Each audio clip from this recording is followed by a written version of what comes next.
Salut tout le monde, j'espère que vous allez bien. Le Real Madrid est donc tenu en échec un but partout face à cette équipe d'Al Hilal.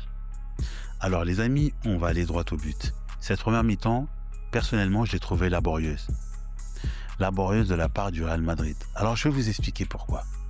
Parce qu'on a une première mi-temps qui me rappelle la saison du Real Madrid.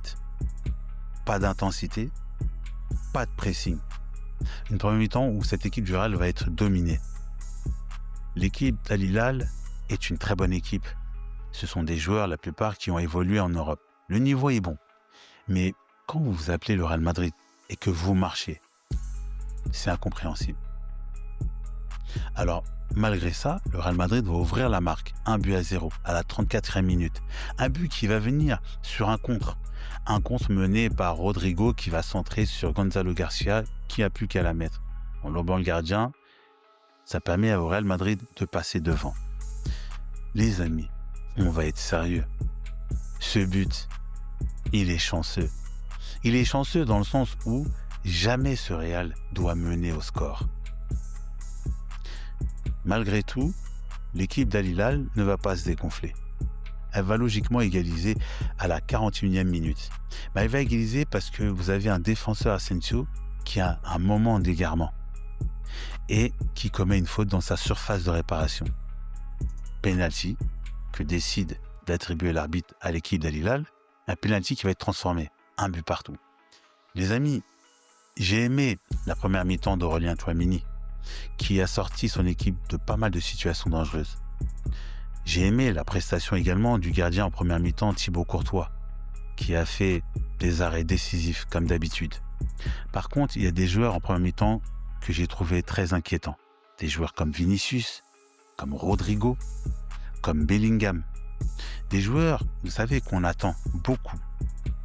Bon, on ne peut pas blâmer toute l'équipe du Real Madrid parce que il faut savoir que beaucoup de ces joueurs ont disputé 50, 60 matchs peut-être cette saison.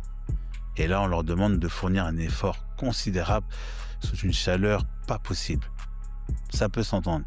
Mais en face, il y a une équipe d'Al Hilal qui subit cette forte chaleur également. Mais je trouve qu'il est mieux structuré.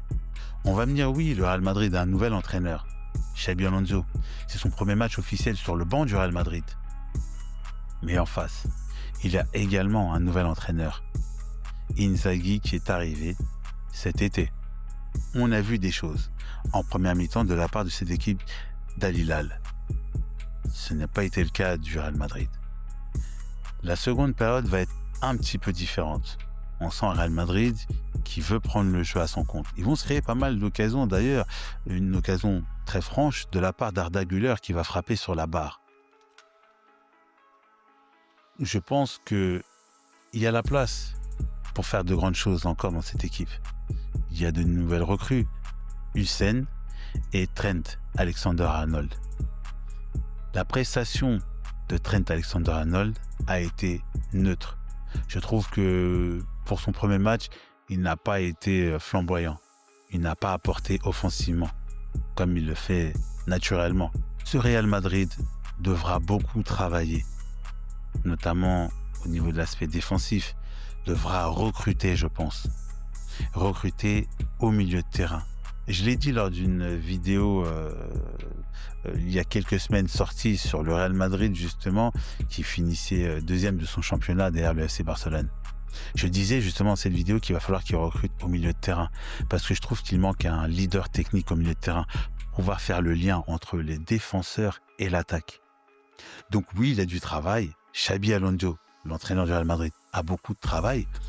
Ça prendra le temps que ça prendra, mais vous savez les amis, au Real Madrid, il n'y a pas le temps. Alors, la seconde période aurait pu être à l'avantage du Real Madrid car ils ont obtenu un penalty. Un penalty d'ailleurs qui va être tiré par Federico Valverde, mais il le tire mal. Ou peut-être que c'est le gardien qui fait un bel arrêt. Mais personnellement, pour moi, je trouve qu'il le tire mal. Pourtant, au sein de cette équipe, il y a de meilleurs frappeurs de coups de pied arrêtés, comme Arda Güler qui était présent sur le terrain et qui a été intéressant dans son registre. Les amis, je vous remercie d'avoir suivi ce quick débrief.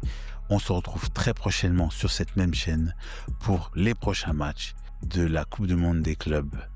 En attendant, je vous dis, prenez soin de vous. N'hésitez pas à liker les vidéos et surtout à vous abonner. Merci.